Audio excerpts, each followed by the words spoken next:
on it. Hello everyone, how are you going? If you're new to this channel, I'm Serafina. How are you? And if you are a subscriber or a returning viewer, welcome back. I hope that you're doing very well as well. It is officially Eurovision season. I am so excited for Malmo 2024. I think that's how it's pronounced. I know I say Malmo, but I want to try and pronounce things properly, but Malmo. I need to get that sorted out if it's not that before the reaction. But seeing that we are less than 4 months away from the competition, I can't believe it's this close already. I wanted to do a small little video on something that I've been thinking about for a while, and that is which Australian artists could represent us in future Eurovisions to come. I was thinking a few months ago of some artists that could represent us that I think would do great. So I want to take this time, before I do the music reaction around April, to do a little something that's still Eurovision related, but it's not linked with the current upcoming contest. So I'm going to run through a dream list of 6 artists or acts that I think should represent us at some point. And I say a dream list because there are some that I think is more of a reach in terms of it actually coming to fruition as opposed to others, but these are the people that I think should represent us at some point, because as I'm currently filming, the Australian delegation have not announced who's going to represent us for 2024, so I thought this is an appropriate time to do so. Before we get into it, please like the video, subscribe to my channel, comment down below, and follow me on Instagram at Serafina_Serafina. Alright, with that all being said and done, let's get into the video. So the very first artist that I think should represent us, and is the artist that has inspired this video in the first place, is none other than Darren Hayes. Now if you don't know Darren Hayes by name, he is best known for being one half of the late 90s, early 2000s Aussie duo Savage Garden, who has given us such great hits as I Want You, To the Moon and Back,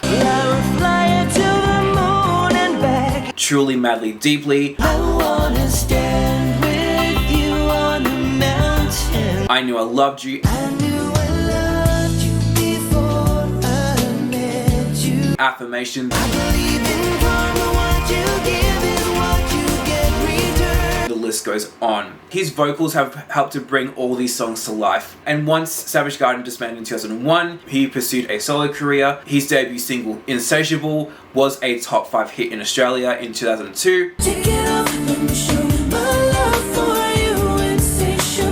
Since then, he has released several studio albums and has got a voice that is unmistakable. He definitely has a voice that is very recognizable. And I think because Savage Garden was also quite big in Europe, I'm pretty sure, he would already be a well-recognized name. And because he's got such a great voice, I think that could really be a great commending factor into him potentially doing quite well in the competition. Not only that, but a lot of the songs he's best known for are very either slow or very emphatic, anthemic. Oh my god, emphatic. Is that the right word? No. He's got a powerful voice for ballads or slow songs. Don't let that fool you. He can do the bops as well. Stream Popular so that you know what I'm talking about, because that is one of my favorite songs from his, and it is a fucking iconic song. And we also know that he is a great singer live, because one thing that I didn't realize until about a month ago was that he was on the most recent season of The Masked Singer Australia.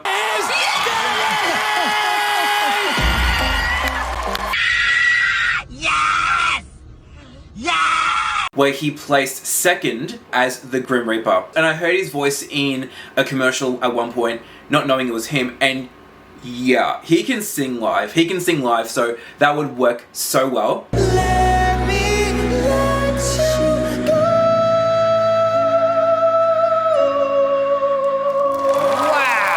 No, I don't think you understand. And the only reason why he didn't come first was, ironically, the person that beat him to it and came first was none other than Dami Im. He took a break from music throughout the majority of the 2010s, but he's come back in the last 2 years, releasing his most recent album in 2022 titled Homosexual. Are you homosexual?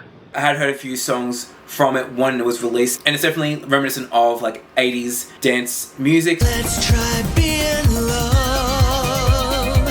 So he can definitely do dance music. And some of his other music as well, like Crush, 1980 Me, is definitely more upbeat. Got a little crush. Ooh, I just can't get enough of that stuff. So he can do those, but I'm just thinking what would be better for him. It could probably be more of a ballad, I'm not too sure. But that's my first artist that I think deserves to go represent Australia for Eurovision at some point. I think he can definitely do it. And also, actually, before I move on, he has already dipped his toes into Eurovision, as he was one of the jury members for the Aussie national final for 2022 when Sheldon Riley won. So he's already part of Eurovision essentially. Now we just need him to be at the front in the spotlight again. Moving on to the second artist, and it's an artist who has already tried to represent us for Australia a few years ago, and that is Vanessa Amorosi. I mean, when I think of powerhouse vocals in Australia, Vanessa is one of the first artists that comes to mind because she's got such a powerful voice. She can belt out the notes, and she can hold on to those notes as well. Oh my god. It's safe to say that one of her most well-known songs has been Absolutely Everybody, which was a big hit around Australia and New Zealand and also Europe, because I'm pretty sure, now my recollection could be off here, but I'm pretty sure that she performed that song during either the opening or closing ceremony for the Sydney 2000 Olympics.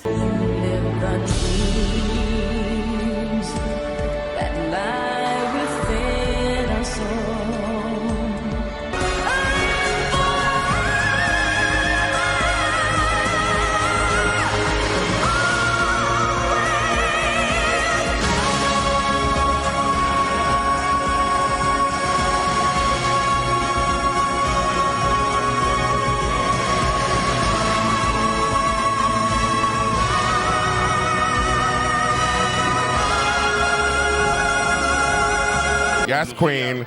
Love her. Which is what caused her song to do very well in Europe. I think it hit the top 10 in a couple of countries. I don't know which ones they were. That was only her second single. Her debut single, Have a Look, was also a very great song as well. Did very well in Australia.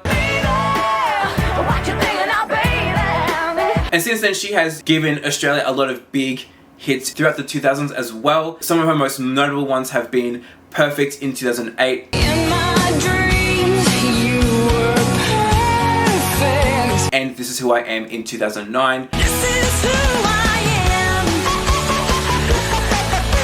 am. And can I say too, her Hazardous era throughout 2009 and 2010, underrated. Yeah, because there are some great songs from that era.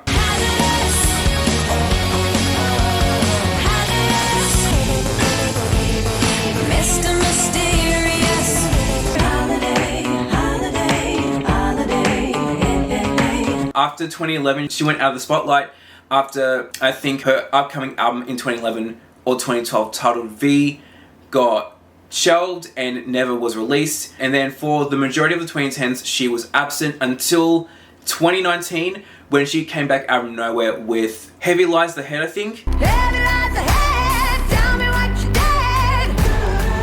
I mean, I don't know about how she is vocally live, but if what she sings in the studio flows into live performances, then she will do very great.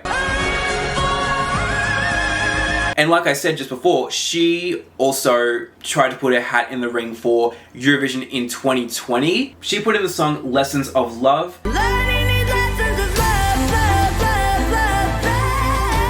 She ended up placing third overall with 82 points. In the end, obviously, Montaigne won with Don't Break Me, but she tried to represent us before, and I feel like she can definitely do it. So I would not be surprised if we see Vanessa at some point in the near future. When that time comes, that'll be great, because I would love to see her represent us. And since she's come back in 2019, she's released a couple more albums, the most recent being last year with, I think it's titled Wolf? Either that or that's one of the singles. Hold on. No, it's called Memphis Love. There we go. Memphis Love. She just released that album in the last couple of months. She is definitely, you know, back in the ring. She's doing her own music and I love that. It's definitely kind of got a bit of a rock edge to it, I think, from what I've heard from some of the songs. So I would love to see her represent us. Third artist is definitely an artist who is more, I guess, you know, not to say that Darren and Vanessa aren't relevant. They're still making music, but I think in terms of popularity, the next artist is probably the most popular and most fresh artist at the moment. And I just thought of this artist recently in terms of potentially being in Eurovision, and that's Troye Sivan. I mean, imagine Troye Sivan being in Eurovision. Like, we know that he's got a great voice. He can definitely give us production, and he could go either one or two ways with his music, because obviously he's done a lot of sad, slow songs, and they're quite moody. As we've seen with Something to Give Each Other, he can definitely go down the dance pop route, as we've seen with songs like Rush and Got Me Started. He could definitely give us a moment, and I would be so here for it. And not only that, he could give us choreo. Again, cite the music videos for Rush and Got Me Started. He can definitely give a choreo moment if done right. He's one of the top 500 most streamed artists on Spotify at the moment. I would love to see him represent Australia. He could easily be top 10 if the song and the performance and this production and the staging is done right, which I feel like he could do that. Oh, that would be great. I think it's just a matter of if he'll be able to sing properly while dancing. That's the other thing. I don't know if he can do that. This sort of dance-esque type of sound has kind of, I mean, it's not new to him. A lot of the songs he does has been songs that haven't been entirely danceable. I mean, depends on who you are, really. He could definitely be another contender. So we'll soon see. I would love to see Troye represent us at some point, and I reckon he could definitely do it well. That's all my thoughts on Troye at the moment. The fourth artist is a duo, and probably one of the biggest duos that have come out of Australia ever, and that is the Veronicas. I would love to see the Veronicas represent us. I think, actually, back in 2016, I felt like I had a prediction that the Veronicas would represent us for 2016. Obviously, Dami Im eventually represented us, but I have thought of the Veronicas representing us since basically the beginning of Australia's run, because I feel like they could definitely give us a great performance. The performance would be giving. There will be production. I'm thinking back to like 2016, and I'm thinking back to the Aria performance in 2016 where it caused a bit of a shock, because if you've seen the single cover for In My Blood, they're basically like topless, but they are covered in like this purplish like glitter, which caused a small scandal because people were like, oh my god, they're topless. No, shut up. It's art. Fuck off. They could cause a bit of a moment if they wanted to. Not like a big like scandal, but they could definitely give us something a bit provocative. I could definitely see them doing that. They have dabbled in different types of music. The most well known, I reckon, being like, you know, that pop rock sound, especially from their very first era, which is A Secret Life Of. I don't know how successful they were during that era, especially in Europe, but I know that they've definitely charted in Europe throughout that era. I just don't know how successfully they were. Their Hook Me Up era, however, was a lot more successful thanks to Untouched, which is probably the most well-known single currently. It was very big when it came out in 2008. It even stormed the Billboard 100, which I feel like for an Australian artist is a big thing, because I feel like Australian artists in the US being popular is not a common thing. Unfortunately, I reckon them doing like a pop punk-esque sound would work well, because they're currently going into a new era now. I think the album is called Gothic Summer. That's coming out later this year, and they're definitely going back to their pop rock roots. They released, I think, 2 singles from that album currently, Perfect and Detox. Detox is quite good, actually. Stream that. I think they will be good contenders for Australia as well at some point. I would love to see them represent us. I think they will take it on, and I think it will be well received because of their previous popularity. The 5th act that I've got here is the biggest reach of them all. This is definitely more of a massive wishful thinking, and I don't think this would ever happen. But Australians, hear me out, because I've got a really big explanation as to why I think this group should represent us, and it's High Five.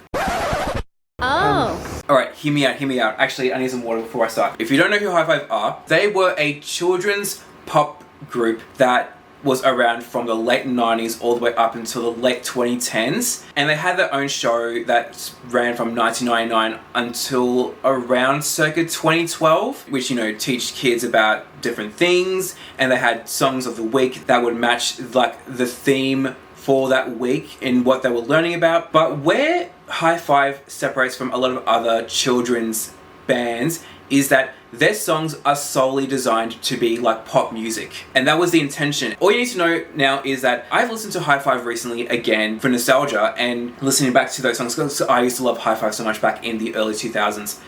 And what I realized is a lot of their songs, and especially from like their first 3 or 4 eras, they are like pop music. If you remove the fact that these songs were designed for children and they were a children's group, they could easily just be pop songs, because a lot of the lyrics in the songs are very universal. I watched a YouTube video of some of their songs, and there was a comment that said that they sound like a mix between Steps, Aqua, and S Club 7. That is kind of essentially what the sound is, and it's interesting because they did come around in 1999. I think the people that created High Five were aiming to focus on pop bands, because pop bands were a really big thing in the late 90s. They wanted to harness that popularity and relevancy of pop bands for children, and they did just that. The songs that came out from these eras are fantastic. I'm honestly listening to them again all these years later, are songs that I can still listen to, and they are catchy as fuck. I do suggest you listen to some of their songs, like especially from like their first 3 to 4 eras. That's like the golden age of High Five, and I'm only saying High Five if it's the OG 5 members. Hi, I'm Kathleen. Hi, I'm Tim. Hi, I'm Kelly. Hey, I'm Nathan. Hi, I'm Charlie. And together, we're High Five! If I don't see Charlie, Kathleen, Kelly, Nathan, and Tim on stage, then I don't want High Five at all. Because those 5 are the ones that matter the most, and those 5 are the ones that are vocally the best. And the reason why I'm saying that this is a big reach is because the OG 5 haven't performed together since like 2006. It's been roughly 18 years, so I can't see them getting back together again. They've gone their separate ways for so long now. But I can just imagine them doing like a campy, but not like ridiculous song that's kind of in the same vein as what they did, but not for children, but more for like a universal like pop song. I could see them doing that. They would give us the moves. I reckon they could give us production as well. And that would just hit so hard for Australians with the nostalgia. Oh my god, guys. And look, some of their songs on Spotify, some are not. Mainly like the first 3 eras, some of those songs are not available, and I'm so pissed about that. But go on YouTube, listen to some of the songs from like the first like 3-4 seasons, because those are the ones that to me that matter the most, and you'll understand what I mean and why I think they're so that it should, like, honestly, it's just wishful thinking. So I would love for them to like come back one more time. Hey, if ABBA can do it after 40 years, surely High Five can do it. Come on. For Eurovision, I would love to see that. The songs that have come out from this band have been fantastic. Ready or Not. Ready or not, I'm gonna find you again and again and again. Dream On. Dream of anything, dream on. It's a Party. It's a party, yeah! You're all invited, wow! Boom Boom Beat. Listen to the beat with me. Robot Number 1. Robot number 1, we're gonna have some fun. Robot number 1. Feel the Beat. We're gonna dance all night, yeah. Oh my god. Move Your Body. Go one more time. 1, 2, 3, we're feeling fine. Hands on hips and Mirror Mirror. So I said, Who is that I see? The list goes on for them. I don't think it will happen, but I can only dream of that to happen. And I feel like they would be well received as well. And I hope they would be if that did happen. Alright, and my last artist, this one's kind of a bit of a no-brainer for me, but Kylie Minogue. Talented, brilliant, incredible, amazing, showstopper. Like, if Kylie Minogue represented Australia for Eurovision, that would be the gag of the century. In terms of pop girls, Kylie is our biggest export. No other pop girl has been so successful around the world from Australia than Kylie. And the Europeans know her very well. So she would immediately be well regarded. And if she did a very great pop number, and if it's done right, immediate top 10 position for the grand final, surely. Because she is so popular, and she's still creating music, and she's still relevant, because as we've seen with the Tension era, she's still getting the numbers on streaming and on YouTube. And, you know, she would definitely give us dance, she would give us choreo, she would give us aesthetic, she will give us a moment, she will give us a vibe, and I can definitely envision that for her. But I'm only saying Kylie if she represents us. I know she lives in the UK, and I don't know what criteria you need to represent another country, if it's like a passport thing or whatever, because there is no way that I'm going to be seeing Kylie represent the UK. Granted, they'll probably need her more than we do, but is Kylie for Australia or no Kylie at all? Yeah, I could see Kylie doing it, like in actuality, I could probably see Kylie doing it. It would be insane. The amount of hits that she's had is endless. If you go through her back catalogue, she has got tons of great music. And again, Europe knows her very well and loves her very well, so she would already be a fan favorite. Not gonna lie, if Kylie went into a competition, that contest would immediately be broken because I feel like a lot of people would really love her. My camera just decided that I had filmed for way too long and decided to cut in between that. That is so fucking rude. As I was saying before, I got rudely cut off. If Kylie did represent us in Eurovision, I reckon that contest would be a bit broken because people love Kylie so much and her music that she could instantly be top 10. Could she win? I don't know. At the moment, Australia is still waiting to win. Will we ever win? I don't know. I hope that we do win. But again, Kylie for Eurovision. That's what I want. So those are my choices for artists for Australia for the future. I think it's a good list. And I know there are so many more in my head that I am thinking of, but I haven't sort of fleshed out as much as the 6 that I've mentioned. If I have any more thoughts, I will maybe make another video, maybe for next year, do like a part 2 for next year. I don't know. I'm so excited for Eurovision this year. I don't know what we're going to expect. I haven't listened to any of the songs yet because I'm going to be doing my usual reaction to all of the competing songs once they've all been released. So that will come out around April. At the moment, we are just around the corner from all the national finals starting up. I think we're about 2 days away from Ireland announcing their artist and song. So hang on, because starting from this week, we're going to start seeing countries announcing their artists and songs. It's going to be a wild ride from here until March. So we'll soon see how things turn out for Malmo 2024. Thank you very much for sticking around. If you've enjoyed this video, please give it a like. If you're enjoying my content, please subscribe. It will be greatly appreciated. Comment down below, what are your thoughts on the artists that I've talked about for Australia? Do you agree? What are your thoughts? And do you have any Australian artists that I haven't mentioned yet, but you would love to see represent Australia for Eurovision in the future? Hit the notification bell so you can get notified on when I upload next. And again, follow me on Instagram at Serafina_Serafina, where I will be putting notifications on when I've uploaded and other little bits and pieces, even though I haven't done so. Look, I will try my best to upload more consistently. I'm still trying my best to sort of balance it all out. So bear with me, I will have more momentum on Instagram. Until then, thank you very much for watching. Take care, treat yourself, do what makes you feel good, love yourself, and take care. And take care of yourself, ×2. To all of you Eurovision fans out there, I will see you all in a few months, and I can't wait to see what this contest has in store for us. But until then, there will be more content coming up. So I will see you all very, very soon. See you later.